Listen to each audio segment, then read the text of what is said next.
Okay, well, hello again friends, and welcome. This isn't a live stream, this is me recording offline and uploading. So if you are watching this, I hope it helps and thank you for joining. I haven't flown for a while, and I thought this would be a good opportunity to get back into it. There was some questions on Explain forums about this particular route from one of the members. So we'll try and walk through what we're going to do. So we are sat here on the ground, stand 7-2 at Birmingham. I'm using live time, but no, I'm not. I've simply changed the time. I've rolled the time back so that we're in daylight, so I can A, show off the ortho, but B, just to make it a little bit easier as to what's going on. But I have got real live weather, so as of 16:28 Zulu in the UK. Just in the UK, but anyway, local and Zulu. 16:28 Zulu today. The aeroplane is sat here with no power. All I've done is jump inside, set the lighting up how I like it with all the power off, and open the stairs. Got the rest of the bits ready, so let's jump into the cockpit. There's no ATC, there's nothing else online, so we haven't got any of that to worry about. This is the default view. I like to have it a little bit further back so I can see the landing light and turn off indicators, because we use the taxi for the landing clearance. As you can see, everything else is completely cold and dark. Are there any other options I need to talk about? I don't think so. I'm not going to go over flight leg or announcements or any of that jazz. And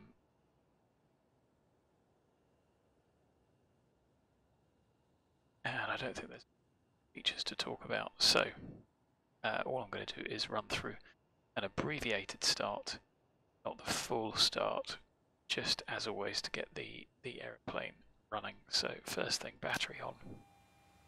We're not going to do any light tests or oxygen tests, anything like that. The emergency exit lights can come on, and we apply some ground power. You can see I've got the panel lights turned up so that you can see them, and that's brought everything on. Excuse me, that's brought everything online. First thing we have to do before anything else is get the IRSs aligning. Do that, simply move up to this panel here, set them to nav. They need AC power, so you have to have either the ground power or the APU. Gone onto a line. Setting here, tell us that it'll take 8 minutes to align. As I said,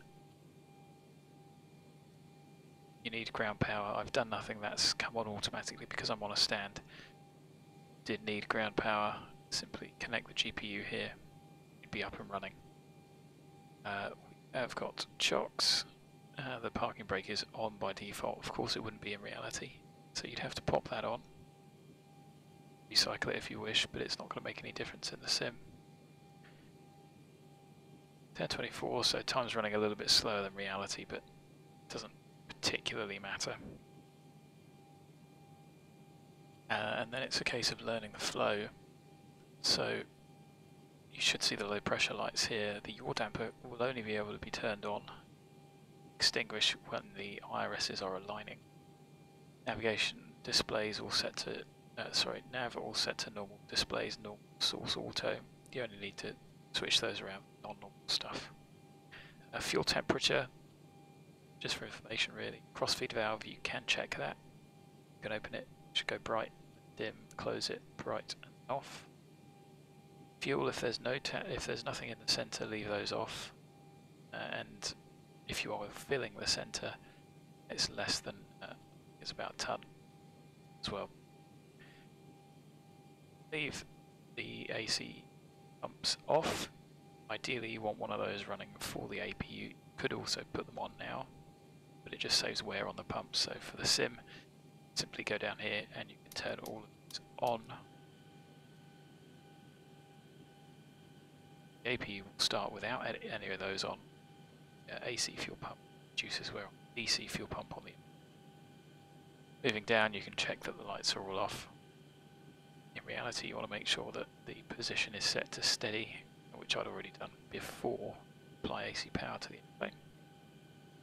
No bus transfers needed because we have ground power.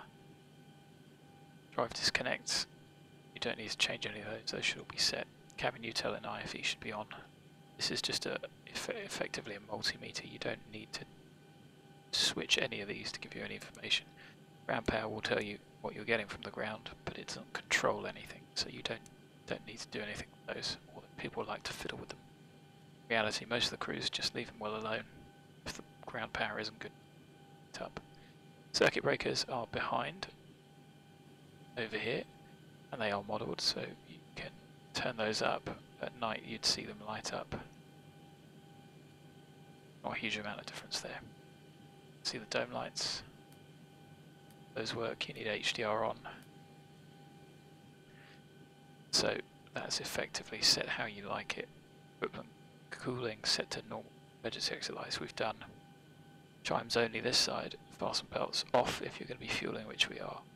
Those buttons work, but they don't read anything until the wipers are parked. First start of the day should be igniters to right. And then check the pressurization. The diff pressure should be 0, and the small cabin out indicator, which is hidden behind here at the moment, should indicate the airfield elevation. If we were at 4,000 feet above sea level, we'd expect to see that pointing here. But looking at the charts, Birmingham is only 339 feet above sea level, so that's where we'd expect it. One door open, the hydraulic pumps can come on. Cautions go out, and so do the other captions over here. Anti-ice stays off. Probes stay off at this point. Can test the window heats, and they go on at this point. Stay on until taxi in. The trim they're on, a realistic setting is something like that, although it doesn't particularly matter. In reality, you'd have conditioned air to warm the cabin up to 20 degrees by now.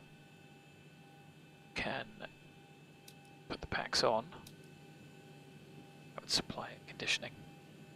The APU bleed can stay off. This is the point at which we're going to get the operational flight plan out. Here's one I created earlier. For this flight, you can see 16:30, so I am already half an hour behind schedule. I had to reload the scenery a couple of times because I haven't flown for a while. I've put this in sim brief empty positioning flight, and we'll talk about the effects that that's going to have. This is a really short sector, so we're going to do all the planning and prep and everything else while we're here on the ground and we've got time. Zoom that in so you can see what we're looking for here is flight cruise altitude, which is here 150,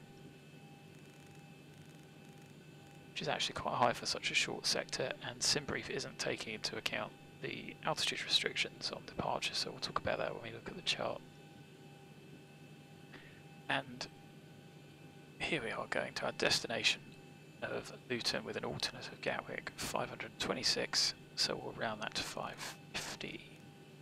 500 would also work. It really doesn't matter, it just makes the descent smoother for the pressurization controller. When the aeroplane lands, it dumps all of the pressure anyway,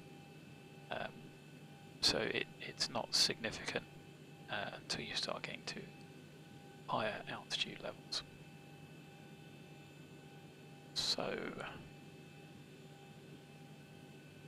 if it's night time, you can put the logo on at this point, and that is effectively just making sure that's set to auto.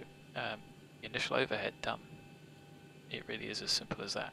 So that's the aeroplane set up from that perspective. Quick scan of the MCP. Should have 100 set, that shouldn't have been touched. Heading you can set as you like later.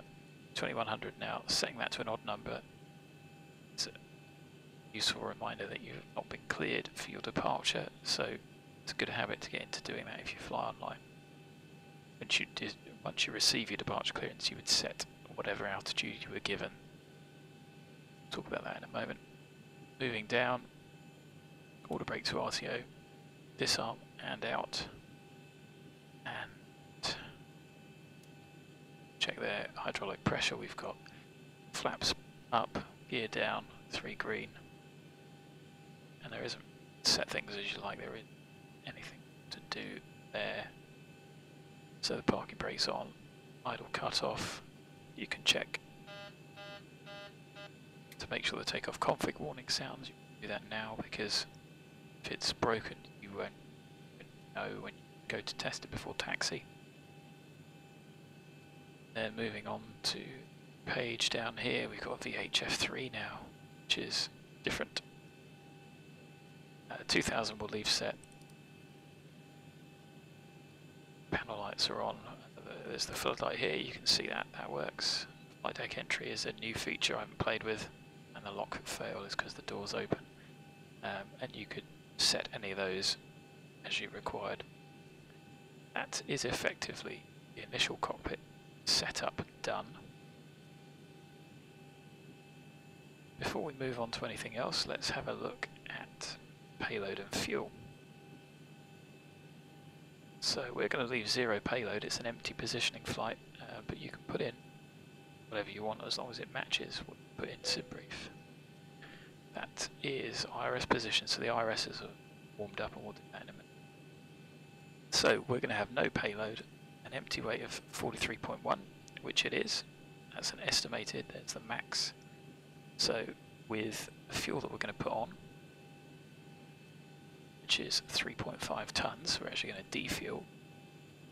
Give us an estimated takeoff weight, some burn for taxi there of 6.5 tons. So our trip to Luton is going to use 1.2. It's 38 minutes. It's a really short and very busy flight. 5% contingency, which is negligible. The alternate of Gatwick is another 1.2. Final reserve 30 minutes fuel of 822. An absolute minimum for final reserve, both of those together, of 1800. 0 additional reserve. That's it. Then you could elect to have a weight addition or time addition, and SimBrief will put that in for you. We have 170 kilos for a 15-minute taxi, which gives us a block fuel there, adding all that up of 3531. Put that in as exact as you want, or you can just either put 3.5, you can put 3531. Pop that in, see what we get. Fuel. Call the fuel truck, even to defuel. It's the aeroplane being defueled. So our reserves, we've actually got more than trip fuel, which is just over 2 tons. Like I said, Ryanair's SOP is, I think, less than 1800. Regardless of what you get up here, so you may have to factor that in. So that's the payload done. So we've got nil payload. Of course, you can change that with packs, cargo, a total amount. So 55p for packs. Could put 8.5 tons. It splits it out. Well, going to be see the aeroplane moving about there. So do the overhead, do down below, move on to here, start that up, and start moving to everything else. So computer time. Get FMC both sides. Clear the message. Be checking that you've got the right model, the right engine rating in reality. Have data.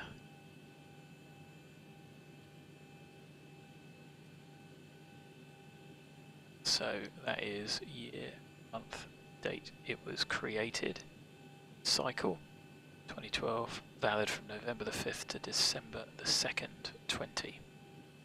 If that is not valid, the FMC will tell you. You check the version in the FMC, and here's the bit that we need. So last position may or may not match in the sim because of where you generated before. We know we were at Birmingham. Golf Bravo Bravo. You don't have to put this in, it's not really going to do anything. I put it in just because it's useful. I also write it down so I remember it. Stand 72. IRS position, take GPS left and pop it in. Those square boxes mean it's required information. Because the IRS is aligned now, it's instantly generated the map and it's disappeared. If I did that beforehand, that happened. You have to wait for it to finish aligning. So, going onto the route page, using these takes you through relatively logically. Bravo Bravo to Echo Golf Golf Whiskey. You can put your flight number in. There's my call sign, and that will bring it up here on the top, as you see there. So that's a useful reminder if you are flying on.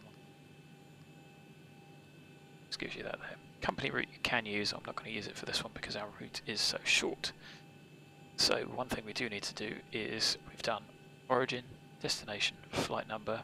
If it was a long complex route, I would export and load company route in there and load the flight plan, but it isn't. Here is our route. So next page, we are simply going to putting all the waypoints in, not putting in SID stars. Put the waypoints and airways in. No airways here, we're going direct from a SID direct into a star. So all we have to put in for this flight is Westcott NDB. It says direct at the moment. That will change. You have to activate it. And then we have, for other routes it's good to do a gross error check. And you can see it's a bit low because of the SID star on arrival, but 68 versus 135. Okay, you could say that's sort of 100% on top, but we'll think about what you're looking for as a rough order of magnitude. That's roughly 100 odd miles, that's roughly 100 odd miles, or 1,000 miles out. If there were more waypoints, if we were going Westcott to Southampton to somewhere else via Juliet 15 an airway that you'd put in, that's how you do it. SimBrief will list the routing, and if that was Westcott 51 as an airway to another waypoint, you'd put in Scott Lima 51 next waypoint, like that. If there's any intermediate waypoints, you don't need to put them in, so just take the routing from SimBrief, pop it in here. Performance initialization page, perfinit. Onto next. In reality, you'd get these from the load sheet. We have the luxury of the airplane working it out for us. Gross weight and zero fuel weight. Zero fuel weight is not dependent on fuel, so while we were defueling, it didn't matter. So you select that at the gate, it will work. If it doesn't auto-populate, then if you've done SimBrief correctly, you can get the zero fuel weight from here, 43.1, that matches, or you can come over here and use that, and you see there's a little bit of rounding, but it doesn't matter. Gross weight 46.6, and that's an estimated takeoff weight, so don't forget burning that 100 kilos of fuel, so that's pretty close, 46.4. That's a different estimated weight for takeoff, but if you add those up, 43 and 3.5, 46.6. So that is giving us a correct figure.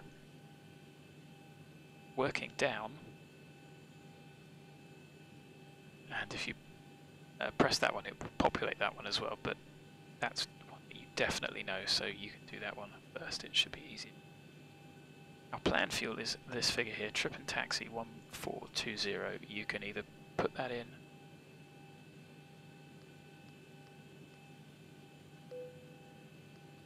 it's got to be 1.2. Now if you put in the whole amount, it will round it for you, or you can round it yourself. Reserves 2048. This is what triggers the using reserve fuel message, and that's the trigger that you need to be diverting to your alternate. So we want to always round it up, so rounding that up to 2.1. The aeroplane won't do that, so I can put 2048 in here. Won't round it up. So we would at least round that up to 2.1, and I like to round it up again to 2.2, because that's just when the message will come up. That gives you a little bit of thinking time before you absolutely to divert. Cost index. Ryanair use a very low cost index. The higher the cost index, the faster you're going to be flying, essentially. So we're going to use 6. And you can see here our trip. The FMC expects about 11,000. We've got 150, so I put 150 in. talk about some of the considerations for that. Top of climb wind 256037 goes here.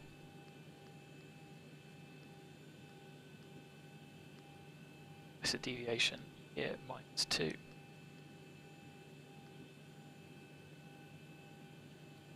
That's that page done, so execute that to make sure it saves it. Time error tolerance, I'm not sure if that's modelled yet. So the next thing is N1 limit. We're an empty aeroplane, so this is going to give us full power.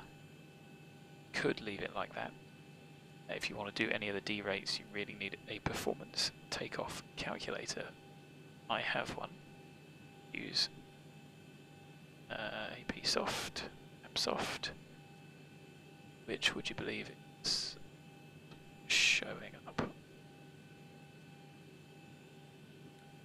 There we go. And that's this thing here. You can import from SimBrief to it. It's a download that just runs on Windows in the background. I have an extra screen that I can run it on. That's taken the data from SimBrief. I've told it which runway we're using. You can reduce the length available using these fields if you wish. Variable 02 knot wind. I think that means the other runway would be preferred, but we're going to do it this way round. And that should have picked up what we've got from the weather. I am using real weather with Active Sky. So compare that. Yeah, variable at 2 knots, pressure 1021. So that all matches up. This will calculate the performance takeoff settings. So see that we can actually take quite a big D rate, 22k, so each one of those is I think about 20%. 20% thrust reduction with a select temperature as well that can go in there of 34 degrees, which reduces it ever so slightly more. That gives us a flap 5 departure with a takeoff run of 1663. You can see there's a big difference there. That's a 33% increase in distance with appropriate reduction in stop margin, but we've still got loads of runway left. And so that will just keep the aeroplane a little bit underpowered and a bit better behaved on takeoff. Like I say though, you don't have to do it, and you do need a calculator if you're going to do it. So if you're not using anything, leave it alone. It won't do you any harm. It will just mean that things happen very quickly on takeoff. So I am going to take 22k and a select temperature of 34 degrees. Gives us 89, which is you probably just can't quite see that. There we go. So I've put the 34 in there, done the selection down here. Climb thrust has automatically selected itself, and AppSoft is giving us 89.7. Bit of a difference actually, but we haven't got the APU running, so that will make it. I wouldn't change it. And it gives us the V speeds, which we can confirm as well.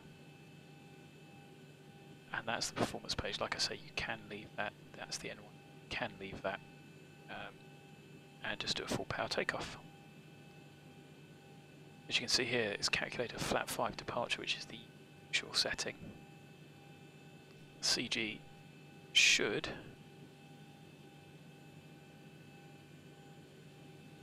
populate. If not, you can get it from the set the trim now so I don't forget. And then as we had in the calculator, 120, 120, 128, those are very different. So take performance pages, put those in. If you don't do any of the performance stuff, then you can just use those. Probably not going to die. Nobody's going to die. At that point, 128 needs to be set CP. So you set V2 on the MCP. If you want to do any weather input, if the runway is different, that will change the V speeds. You can do that here. it will work it out as well. That's the thrust reduction and the acceleration height, and I'm going to change that for this departure. So let me load. It's got 2 Yankee departure. It's RNAV, so I'm just going to follow it, and you can see that the stop altitude is 6,000 all the way along. So those restrictions to be above 4,000, below 6, above 5, below 6, at 6.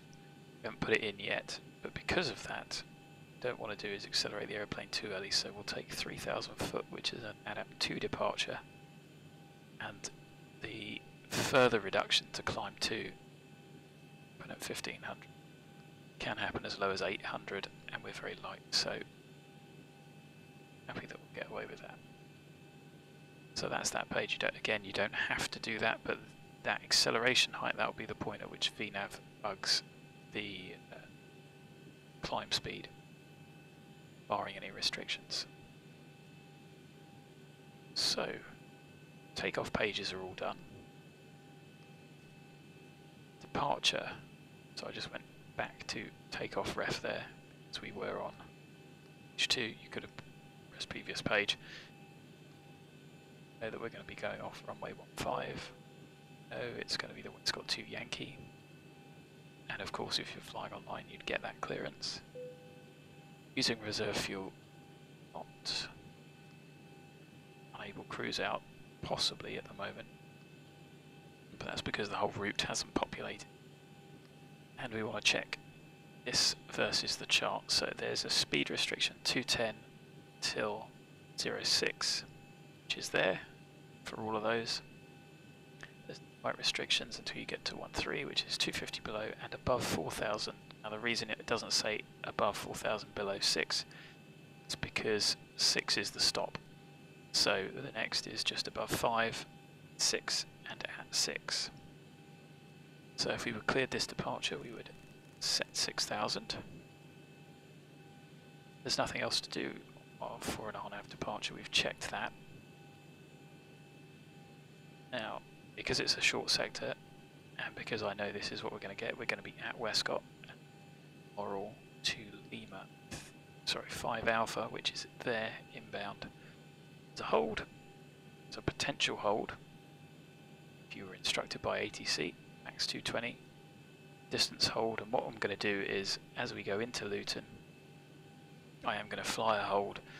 I think we'll do a hold at Laurel, just to talk about how we get into Luton, because this is it's a really busy sector, so got all those restrictions to worry about. When we get to Westcott at 6, we're actually going to climb.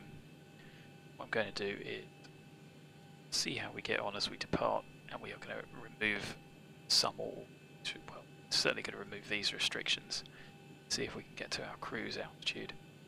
I may leave one in just to prove that the airplane will stop at 6.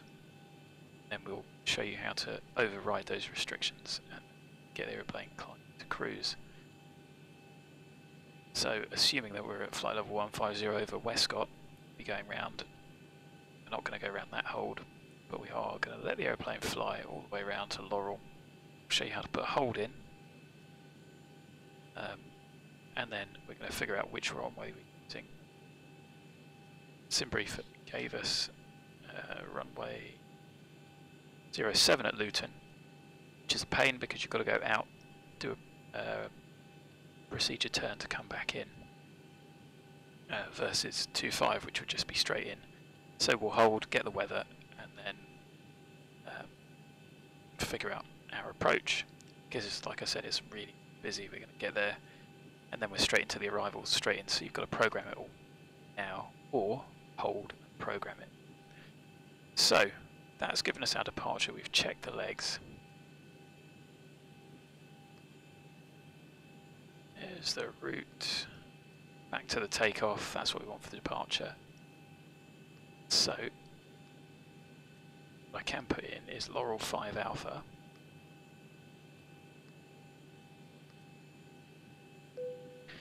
Can check that. So Bombo, yes. Markway, yes. And And there are no restrictions on this SID apart from the speed limit point here at Bombo, 250 below, which is captured 240.097. So it's looking like we can actually make that cruise, and then that takes us to Laurel, which is the clearance limit.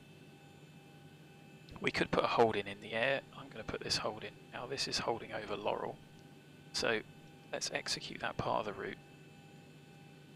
And putting a hold in is exactly the same on the ground as you do it in the air if you were instructed to hold. Hold at Laurel, holding over Laurel, that's the clearance limit. Pop that in. Is 188 /L for left turn. So inbound 188 left turns. Normally a hold is 1 minute below 14,000 feet, 1.5 above. This one actually has a distance, so that's 4 miles that leg, because that's both distances based on Brookman's Park VOR. So 16, 20 minus 16 gives us 4. So our leg distance is 4 miles. Okay, I've got to put the decimal in. 200, 6,000. Minimum hold altitude is 7,000. So let's put 7,000 in. Okay, I can't. We'll have to do it on the legs. But that's our hold entered.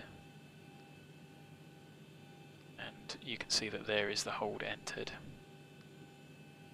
So let's put 7,000. This is why it's useful to have both windows open. You will come in, and now VNav will plan that. It's actually going to plan us at 15 and then descending in the hold, which might be efficient, but isn't really what I want to demonstrate. So put that in as well. Okay, now that will have computed our descent path. So we think at Bombo we're going to be at flight level 150, still 250 below, and all of these sort of lowercase means that the aeroplane has worked all that out.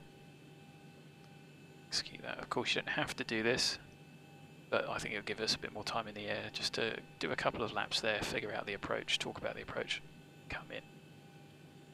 Like I said, it's a really, really busy arrival.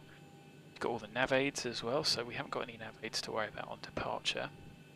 So we can prep for these now. So 345 Luton has gone on there.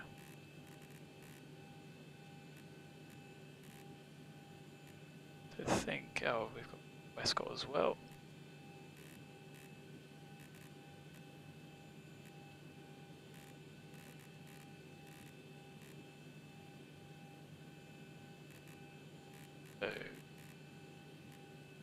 So they're set, there's other ones to worry about.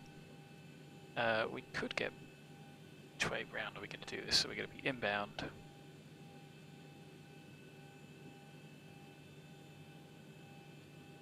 And we have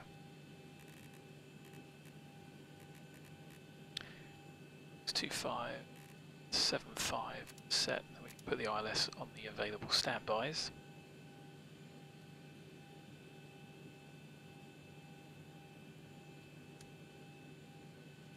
Those set on the ADF, you can see, swap them around that way. You certainly need that one for departure. The MFRA, again, you don't have to worry about this. Minimum flat retraction is given by the calculator, 1,500 feet for this departure. For this I'm just going to be working left to right. Runway heading for takeoff, it looks like it's 147, you can confirm from the airport chart. Runway 5 is 147. 6,000, V2's set. We don't need courses for this, because we're not. You could use them as reminders. So certainly we're going to be 141 inbound to Westcott. Could set the first turn, but again it's RNAV, so just going the chart that these are working. Again, you can see no turns below 900, do not climb above 6,000 until cleared.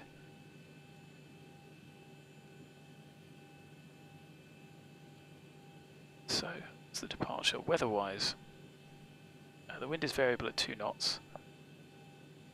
Visibility is greater than 10k. Few clouds at 3,000 feet. Temperature is 6. Dew point is 5. No precip. And the altimeter is 1021. Which, there you go. You can see why that was indicating incorrectly. So we'll set 121. Need to set the EFB so that this side syncs with that, or vice versa, depending on which side you're sitting on. So that is effectively us good to go. Departure, you want takeoff page here and the legs here. So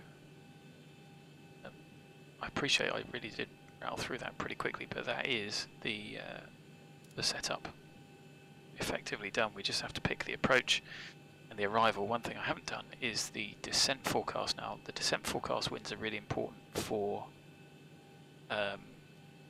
VNAV for descent, because it's a short sector. Probably not going to make a huge amount of difference, but they are on the OFP, which is why you sim brief. And here they are. There's our descent winds. So our cruise is 150. So those are the only two we can use. If we were flying at 3.5, we'd use 3.1, 200, 100. This will just help the aircraft interpolate the descent profile, make it a bit more accurate, so that you end up on speed in the right place. So 254, quite a strong wind at 4.1. That will move the top of descent point, depending on where the wind's coming from, where you're going to 266. Our forecast arrival, well, the current Luton, so 1020, that again helps the profile so that when you switch from standard to QNH, it programs in that altitude correction. So it's worth putting this in. It probably won't change much from that. Cav OK, visibility reducing later to fog, but we should be there well before that, and freezing fog, which is a little unpleasant, so we make the approach fun. Transition level is by ATC is going to be about right. So descent forecast done, so that is quite important for VNAV descent. Back to the takeoff page. There isn't anything else to do, and you can run through the board checklist to confirm that you have done everything prior to starting and pushing. So the idea is that you do the flow and then you run through these. I'm not going to do them for the before starts, but I am going to do the before taxi from this checklist. Do the flow, then do the checks. So with that in mind, we have defueled the aeroplane. We can get the punters sat down, even though there aren't any. Get into that habit. Can bring the stairs up, shut the door. Brake is set, so we can get rid of the chocks. Although actually better pushback does that, so let's pre-plan our push. Fly online, you might to connect first before we do this. Ground to cockpit. Plan acknowledged. Call me through the menu when you're ready. Ground to cockpit. So let's get the timer away. Up.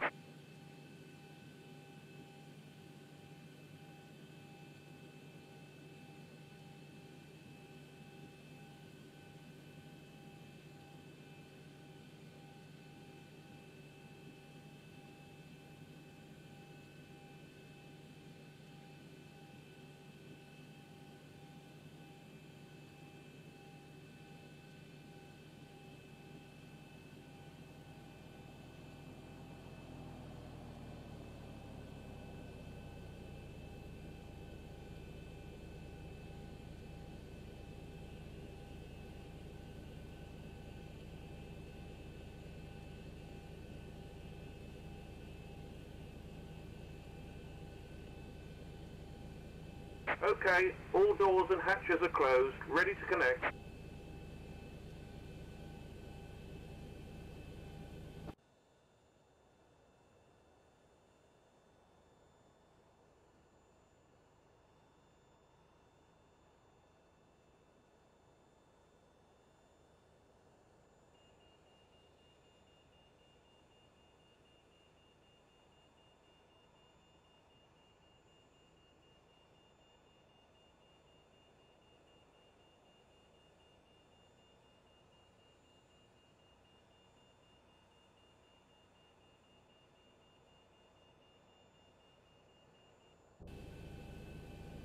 So connected and bypass pin inserted. So Release parking brake. request clearance to push and start.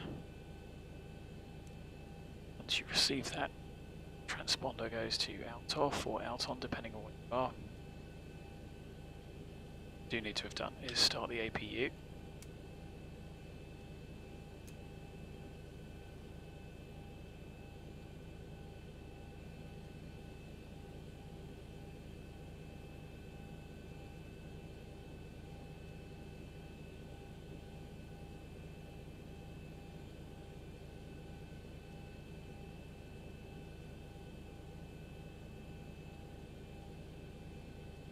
Of course we're going to get pushed back and we need electrical power as we're going. There's the APU starting.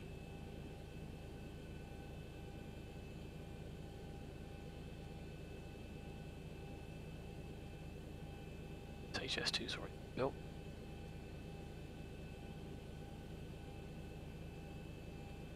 So in reality you need to leave that at least a minute. But we'll pop it straight on the bus.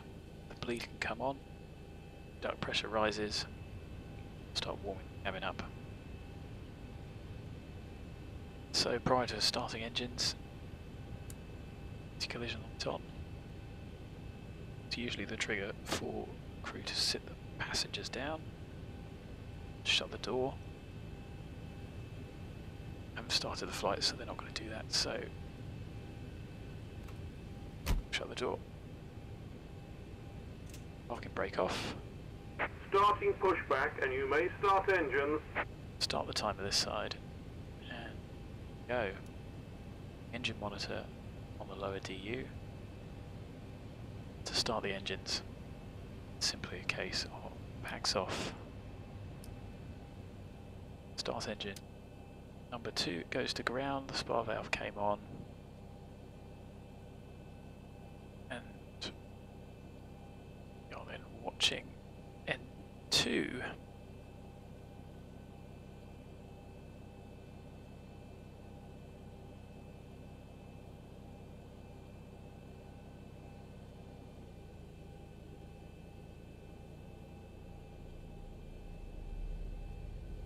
Which that was interesting, that took quite a while to start off. Strange. Maybe because the APU such a short time. 5% on max motoring.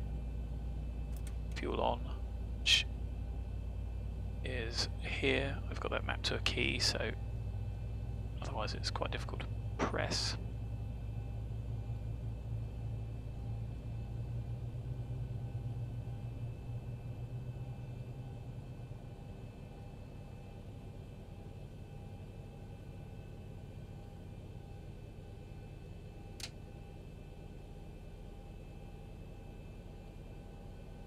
Starter cut out, and the EGT starts to stabilise 2, 4, 6 down here, and 3 or 6 depending on pounds or kilos for reasonable idle fuel flow.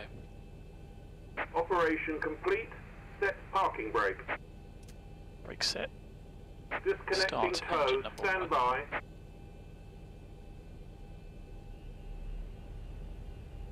It's a bit more like it.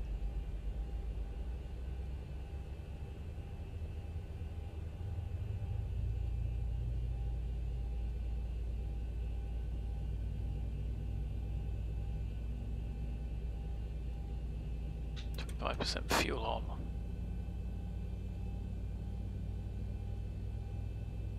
Some fuel goes in, the GT starts to rise quite rapidly.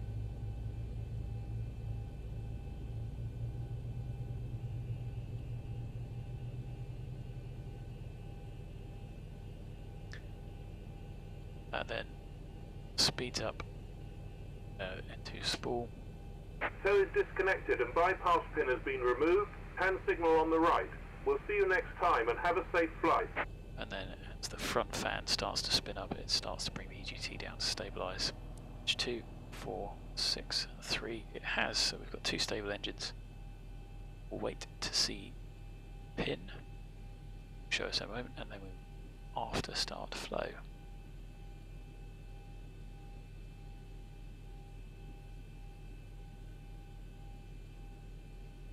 Pin, the bypass pin, so up to the top. Gens, APU is required, it's not. Start switches to continuous. And up here, long probes on, anti-ice not required, run down, along, check, reverse C to set that back with the packs on. We've seen the pin. So we can go to flap 5.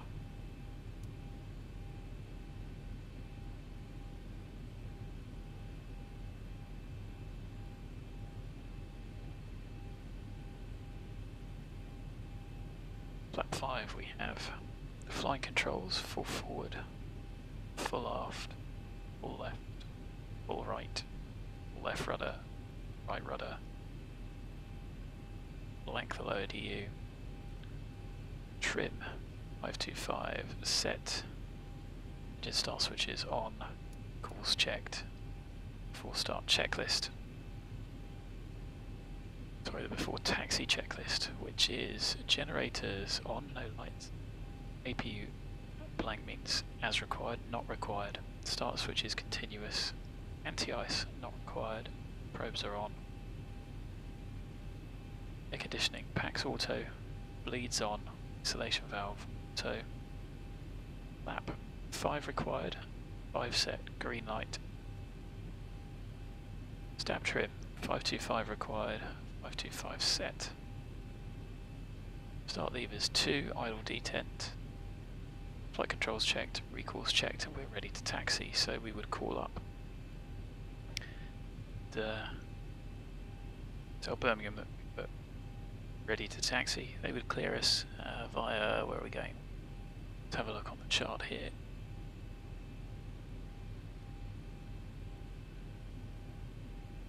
Is our parking spot, so we're going to go via Victor, Delta and Alpha. We could take an intersection, again you'd want to compute that, and those distances should be listed, or you have to measure them off the chart. We're going to go all the way down to the end, and once we're clear for taxi, you can pop the lights on, pop the flight directors on. Master my side is on. Check that we're clear to the left, clear to the right, it's the front, brake off. Now we want to check the takeoff config warning, so quickly advance the throttle levers. Oh, that's better, they don't speed up as much now. Push them forward, the horn shouldn't go off. If it does, to stop. So we're going to taxi Victor, Delta, Alpha to the end. Downhill, so we're getting a little bit quick. Squeeze and brake.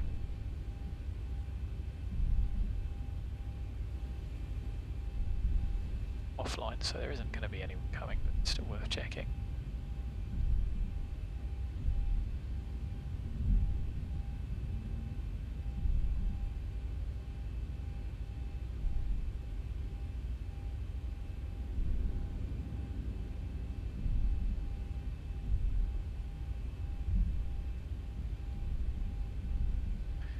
So the signage here is not fantastic. Delta 2, we're in the right place. Is this one? Delta 1. So we're going to follow the taxiway down there. Can put the weather radar on this side. We can put the terrain radar on that side. See, there is a bit around Birmingham.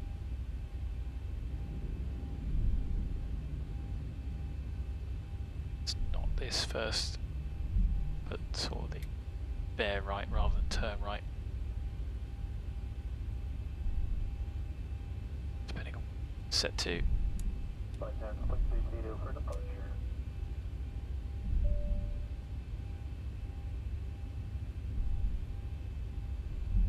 Okay, the cabin is secured. Have a good flight. As we're taxiing down,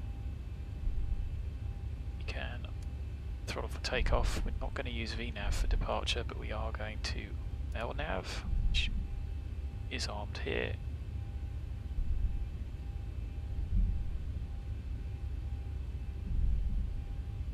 A 6,000 set, so compare that with the chart. That's what we want to be done next.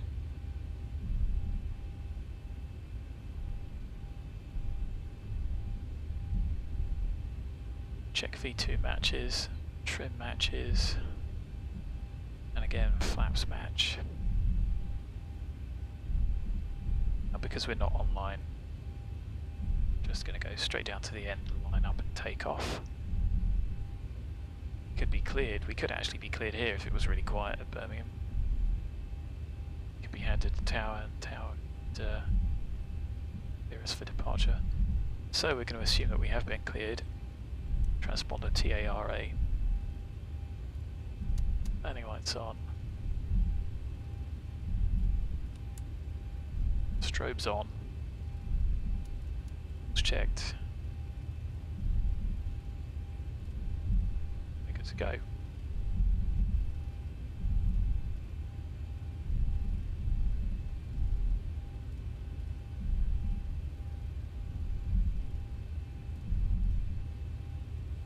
So straight line speed limit when it's dry is 30 knots.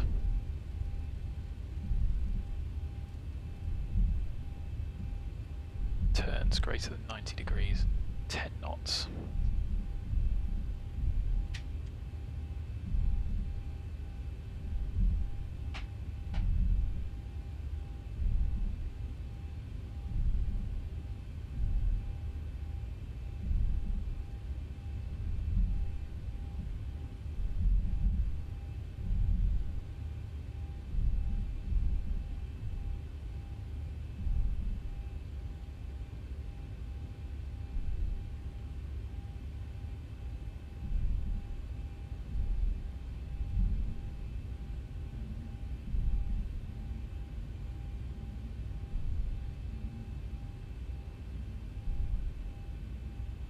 Good look, nothing seen on TCAS.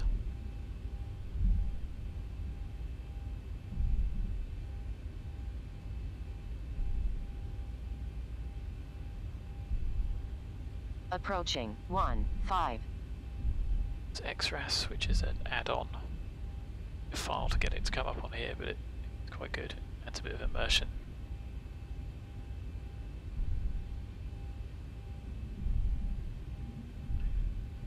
So 47, runway 15, correct runway, bring the airplane On onto runway heading. 15. Don't have to stop, so stand the throttles to 40%. Have been cleared for takeoff, heels on the floor, 40%. Push them forwards, push toga, forwards on the control column.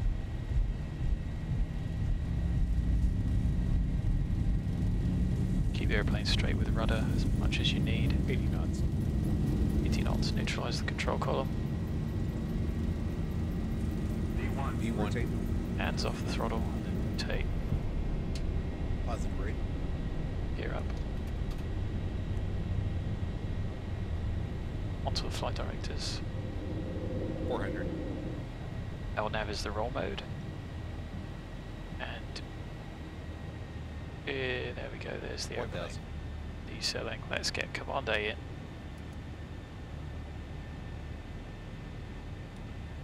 Let's see how the airplane handles this. It's not commanding, it's obviously not going to command anything because we're not in VNAV.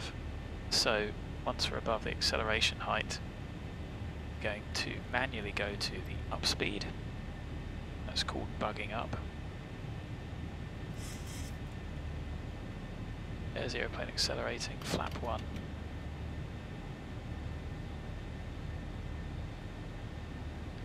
As we pass flap 1, we will select flap up.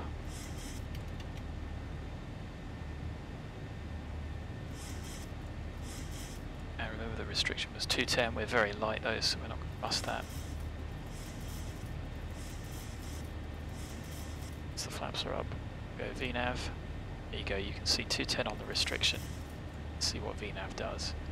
Passing the up speed, water brake off, gear up, correction, flaps up, no lights, gear up and off. Start switches, can go to continuous. Crew out, 4 pumps, equals checked, after takeoff checks complete. So, VNAV will now switch to VNAV path and level us off.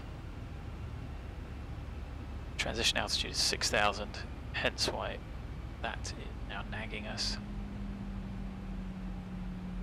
Put that little cheat on here so you can see where we are. I tend not to have that on. So, I think it has transitioned. We are within a mile of that waypoint. I think that's accelerated a little bit early, as a restriction. I think that should have waited until overhead. But anyway, 250 is fine, and we're at 6. Now, if I set our final cruise, the aeroplane won't climb. So it will quite happily continue at this height until we do something. There's a few ways we can do it. We can use level change, but if we want to remain in VNAV, the easiest thing to do is to use out into vents, this button here, to get rid of these restrictions. So I'll see if I can zoom in so you can see everything. Push out into vent, it'll get rid of the next restriction. There it goes. And the aeroplane is still not going to climb. If I push out into vent again, it gets rid of the next one. And we're still maintaining 6,000 till Bravo Echo 22. But as you can see, Westcott is not listed there. Get rid of it again. Now the aeroplane is going to transition into a climb because it's now got no more restrictions at 6,000. So VNAV will respect the FMC restrictions or the MCP. What I should have done on departure was maybe select 4,000 and the aeroplane would have leveled off before it got to 6. So that's primary, but it will also respect those. Passing transitions, so we'll set that. And pumps, 15, set once, set twice. Down here, VNAV set 3 times. We've still got the speed restriction. Because we're empty, the aeroplane is climbing very, very rapidly. There's no real way to control that in VNAV using vertical speed.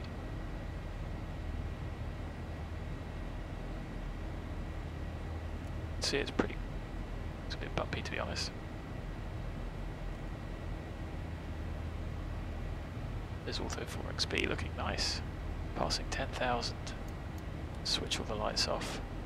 There's still a restriction, so the aeroplane won't accelerate because of that restriction until Westcott. It is, but Bravo Echo 22, 250 below. And 250 is a relatively efficient climb speed. Passing 10 we could let the packs out, but we haven't got any, so it doesn't matter. Check the recall, check the pumps. Got 3 tons of fuel. And we're on our way, so there's our top of climb, and you can see top of descent is way out over here.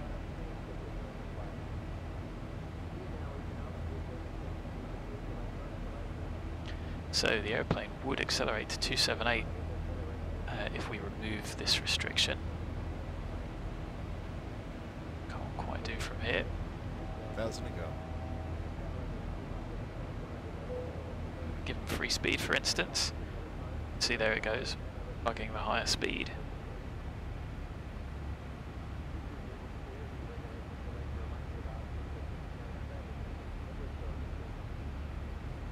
As that's more efficient climb and cruise than 250.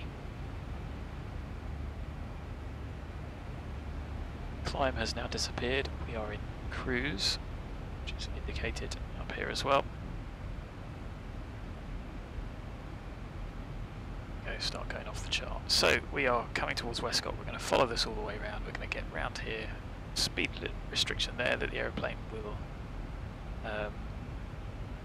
obey, and then we're going to go to Laurel, and then we're going to hold at Laurel as well. So now we're in cruise. All I have to do is, we were given when ready to descend flight level 70, which is going to be our hold. Set the MCP to that. Don't set it to 0. It's just warm. There you can see Westcott's registering. Be ahead, and we'll let the aeroplane do that and fly in. Check the weather. See if the ACARS works before thinking about what we need to do for the approach, which is have a look, have a brief, and figure out which runway we're going to use. Of course, it's a lot easier to go straight in this way. The aeroplane will do that quite happily versus going out doing a procedure which is not something that the aeroplane can do.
So here we are, approaching Westcott, which is the end of the SID. Even if we were fully laden, I think getting rid of the restrictions and going straight into a climb, which is what ATC would try and get you to do, would probably quite happily get us to at least 12,000 feet. If you haven't got auto, it's well worth getting. As you can see, personally I think that looks a lot better than Flight Sim, which is a bit blocky. Protestant Manor down there.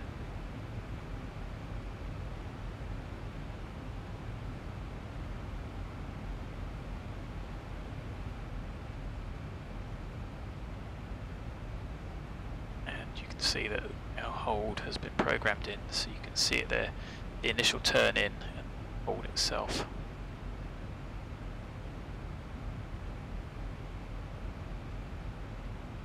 So one thing to do is you can see where my hardware throttles are. I'm going to bring those all the way back to idle for the descent.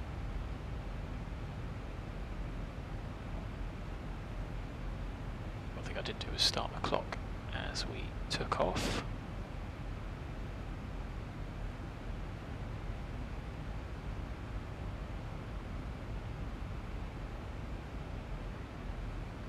So let's get the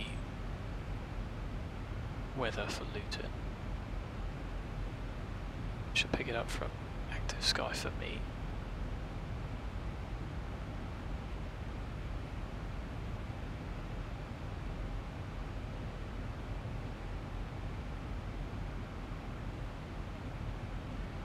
Which it has, so automatic 330 at 3, 8,000 meters, no cloud detected. Temperature 4, dew point 4, QNH 1021. So we can set our QNH.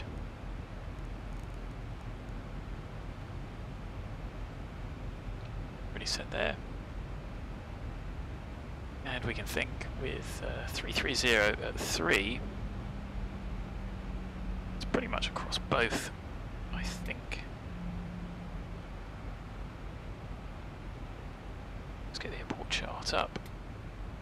See, there's the aeroplane slowing down to meet the restriction at... No, so that is the aeroplane slowing down prior to top of descent.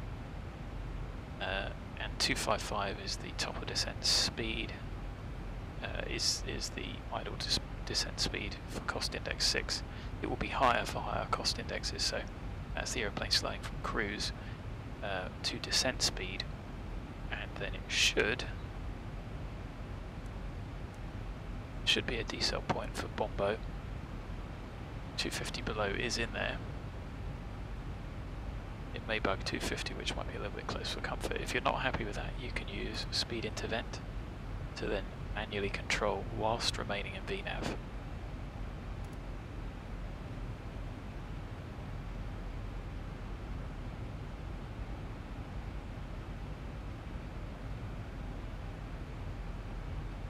And of course, if we weren't holding at 7,000, top of descent would have been a lot earlier, but that's what VNAV works out.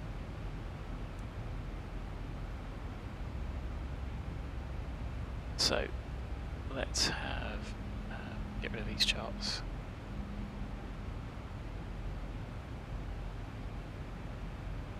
Have a look at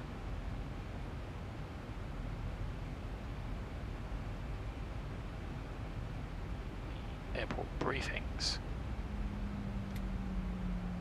You at least need that one, and we need that one too.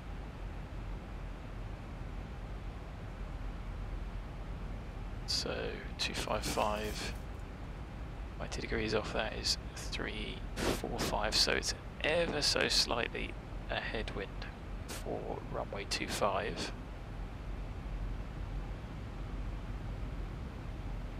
And certainly earlier on it was favouring 07.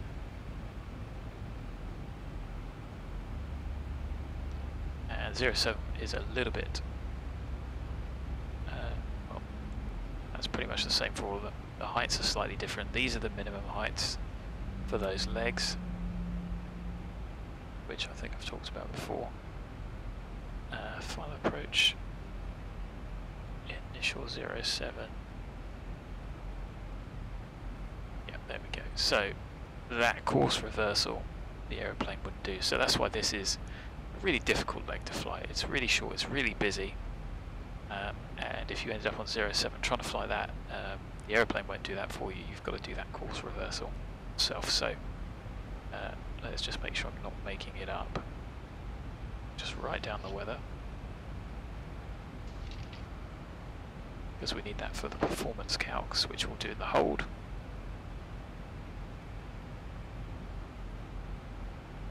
Although 3 knots is negligible, we could land with that as a tailwind as well. So get that, write that down. If we said that we were going to go for ILS 07 via Laurel, then the aeroplane will plumb all of that in.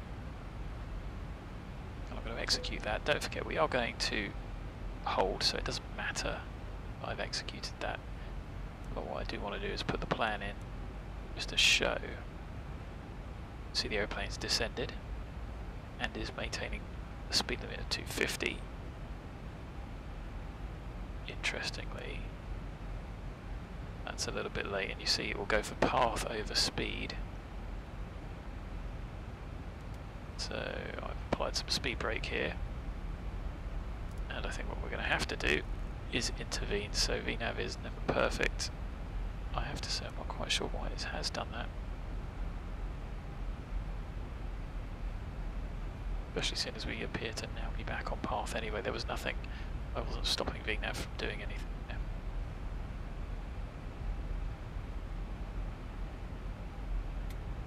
But if you need to intervene, then do so. So back on path, we can go back to VNAV, keep the speed brake out, passing 10. Get the pack sat down.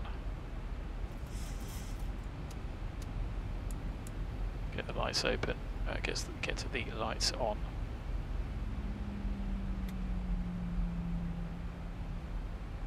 Pressurization seems a bit all over the place as well, seeing as the cabin is climbing.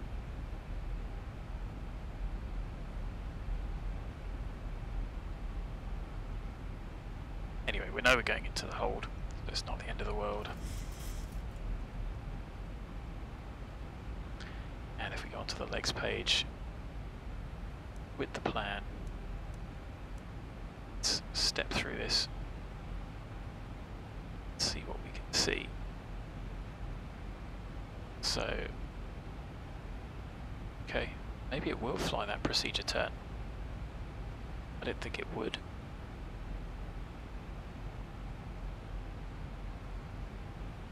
But it looks like it's doing it fine. That'll be a heading job. So, you can see the airplane is now slowing for the hold. I think we land on 07. No, we'll land on 25.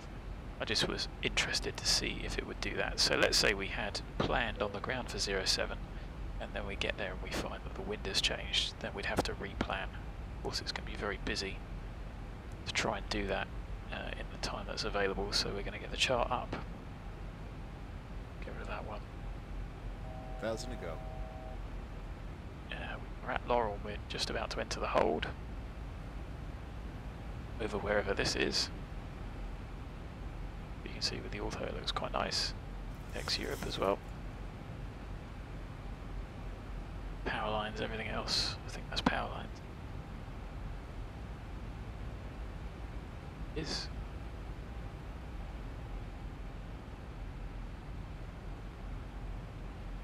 So the airplane will fly the hold quite nicely. It's bringing the speed back as well. 200 will do us. Up is most efficient.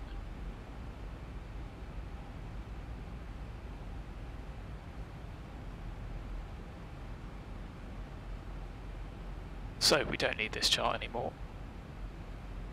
And so do is we go 25 initial, ILS DME 25 final, get the airport chart up, and the parking stands, and because I've got Navigraph I've got these on an iPad in front of me as well, which is why I tend to not use them on screen as much. So let's get rid of 07. In reality you'd get vectored for it anyway rather than the procedure. I'm going to do the ILS. And you can see there's Laurel, we're just going to keep holding. And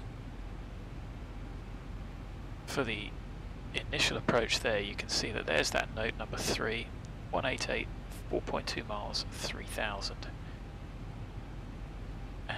is the minimum height for that leg. It's going to be inbound Brooklands Park, so you can use the nav aids to cross-check.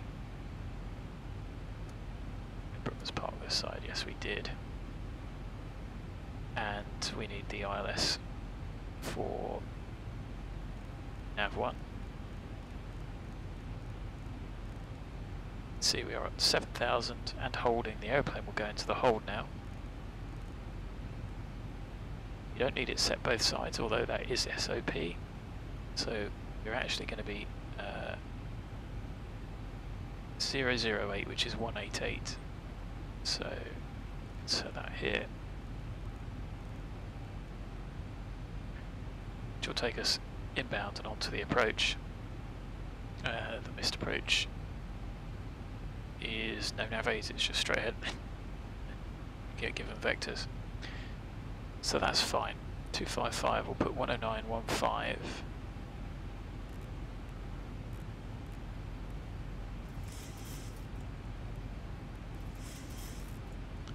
So it's going to be available this side, but I'm only going to use it just to show you that it does work without it being set on both. So it's coming inbound.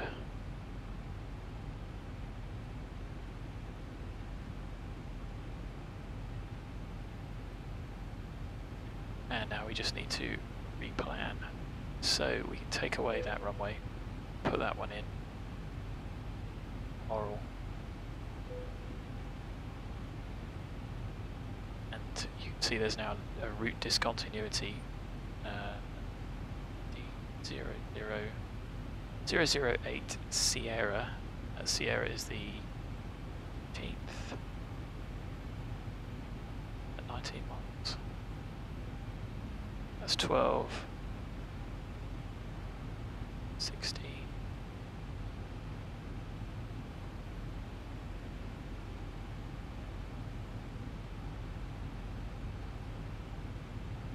Okay, so we got Brookman's Park 12. That point. Not sure where that one's coming from. It's definitely 008, so that's saying bearing 008 and then a distance. So it wants us down at 5,000. It's fine. We can tidy that up. You can't move that up. You could recreate this point so that you could use it and then intercept fix and in, and they're all at 3,000 feet. So I'm going to pop that in. Steep descent is fine. The airplane's still going to hold, so we're not going anywhere just yet. We've still got time to prep for the approach. That's above 3, which is correct. That's at 3.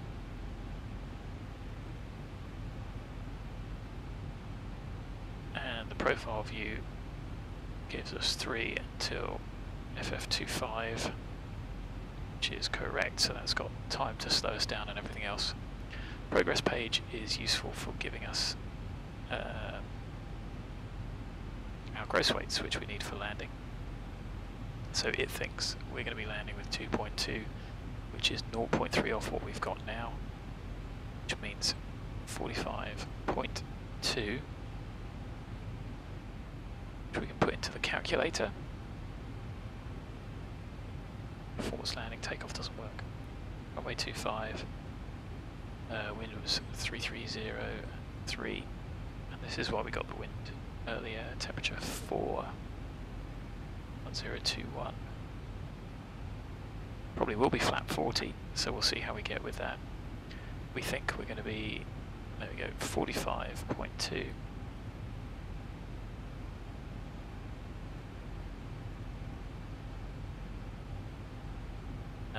One knot headwind, 3 knot crosswind, that's fine. And interestingly, we can get away with auto brake 1 because we're so light. So I'm going to select auto brake 2. Look if we can get away with flap 30, being the standard setting. Yeah, let's do flap 30, auto brake 2. Set the auto brake. 122. That's giving us 127, which is VREF 30 plus 5, which is 122 plus 5, so that is also correct. Plus 5 you have to do yourself. Interesting, but this is not there. Check the X-plane map. I'm going to turn off downwind ILS so we only pick up that one. See, the aeroplane is flying the hold quite nicely now.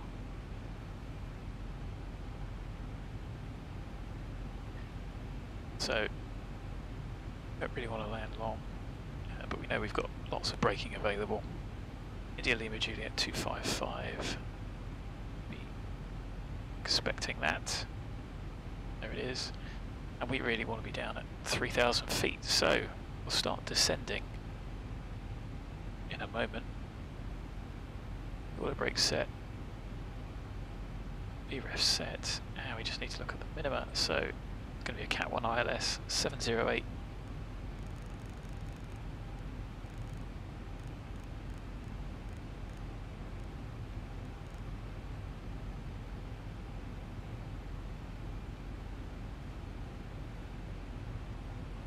So we'll go once around the hold.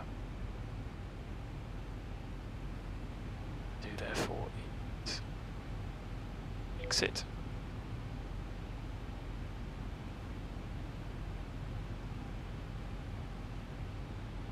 we're going to need to manually intervene to descend the aeroplane, so let's get down to 5 with level change.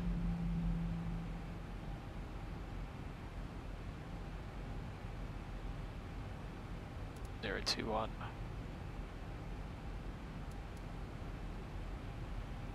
I'm going to do start switches already.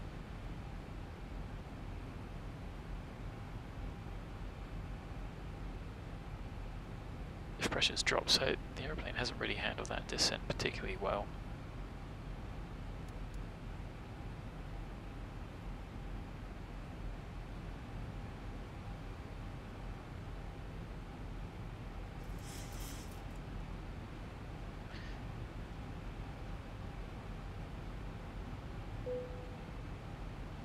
So I think it's going to struggle to make that, so let's delete that restriction. Goodness, 5,000, that's interesting. See how we get on with VNAV.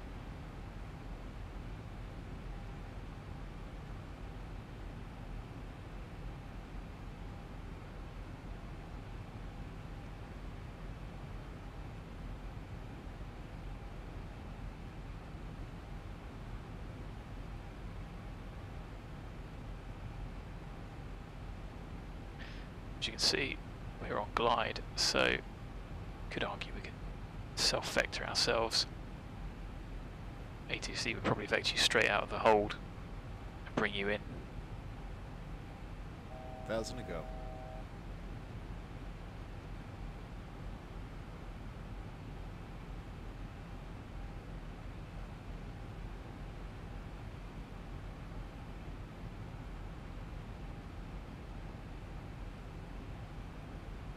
So if we were given,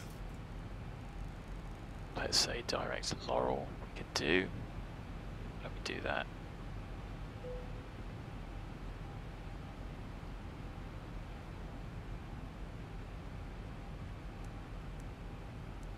Interesting that that curve has now gone.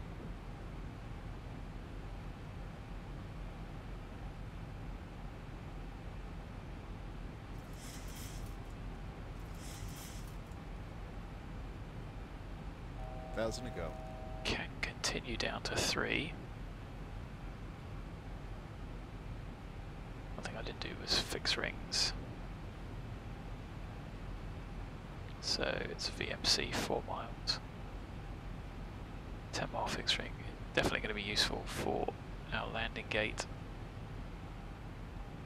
You want to be flap 1 speed by that point. So I am use vertical speed, VS to finesse. Get the aeroplane on profile there. You can see that VNAV is saying that we are high, we've given it the information that it needs. We'll bring speed back to the upspeed. Slow the aeroplane down nice and early. Don't use the flaps as speed brakes. See, there's the center line, there's the intercept. The aeroplane should fly this quite nicely. Don't forget we've got a long level segment.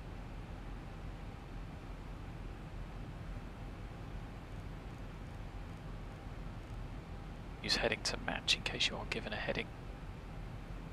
The ILS is tuned and identified. India Lima Juliet 255 set, available on the other side. You can see though that the aeroplane is actually really not slowing down that much. Quite slippery. So I think we can afford to go, because that's 3,000 above. Needs to be 3,000 at that point. We can afford to get the speed back, start getting some flap. 1,000 to go. So as long as you're within the flap limiting speed, you can deploy them. Ideally you want to be within 10 knots, which we are, so we'll go to flap 1. Match speed. See that VNAV is starting to catch up with us now. But speed management is a lot easier if you intervene and do it yourself. So that green dash line we want to be flap 1 on speed for a stable approach. Because we're so light, it is very slow today. Second line, geared out flap 15. Once we intercept the glide slope, we want to be flap 5, matching speed.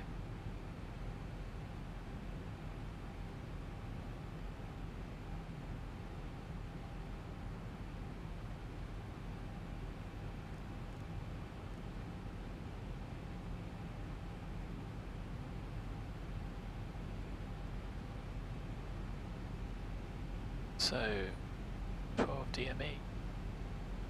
So right turn to intercept.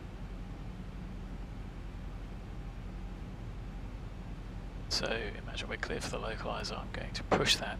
Both of those illuminate. Warlock is armed. Let's imagine we were actually cleared for the approach as well, in which case we could arm approach. It's interesting. Warlock captured then. Let's go back to our nav.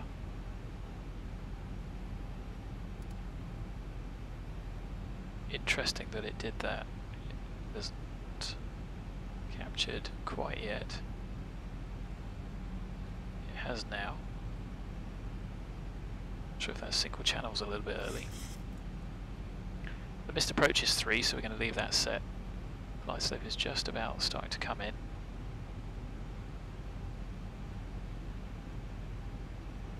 You can see it thinks we're still low. I think we're okay for the moment. So, as we start to intercept the glide slope, flap 5, match speed, so that once we are established, we're going to fly down flap 5 set. We would struggle with a minimum speed. Imagine we're cleared to land. Set.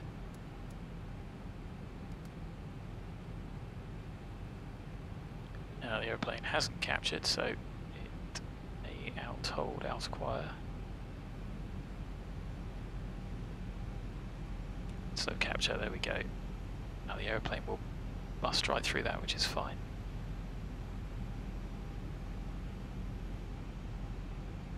And we are on glide slope, 7.5 miles, flap 5, correct speed, making for a stable approach.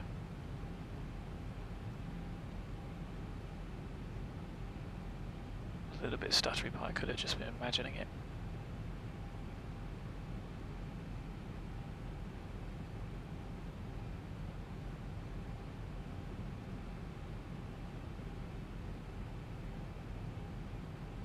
So if we go around, we're getting pretty close to our divert fuel because we did a couple of those holds.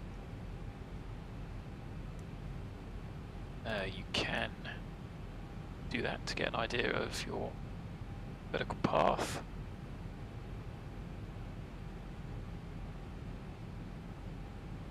And where you need to be for all the waypoints, etc. You can see them listed there. It's a bit clearer in real because obviously the screen's a bit bigger. And it gives you terrain as well.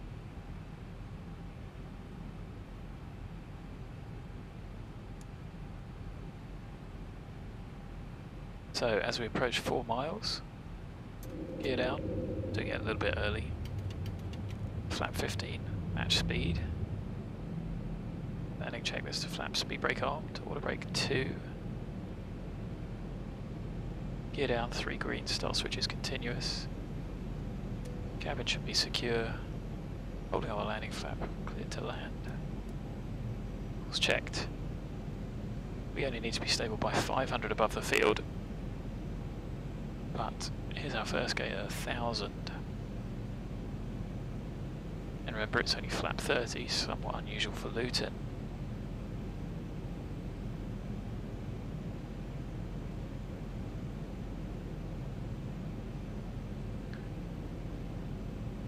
To 7. 1,000. Is our VREF. Flap 25. Flap 30. Flap set.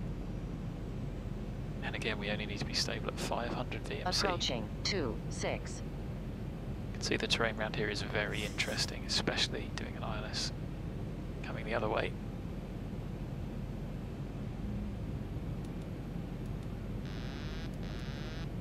Disconnect early.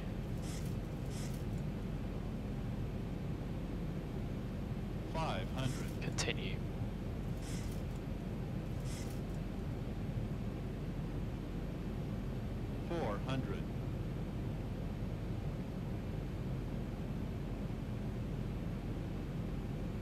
Approaching minimums. So a little bit low, just correcting. 300. Minimums. Continue. 200. 100. 50. 40.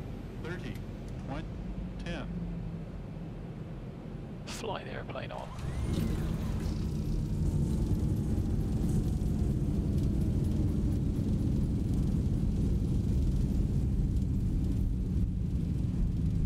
Knots. Stow the reversers, we're going to make the end of the runway. Not the best landing in the worst. Manual braking, the airplane roll to the end. And that was pretty much that. I don't know how useful it was, to be honest. I mean, I tried to explain my way through things. I'm not sure if I was successful, so I will leave it there. That's landing minus 42, a bit soft actually, a bit of a float. I'll upload this and I'll look forward to your feedback, and I will see what I can do and explain things. Give me some specific questions.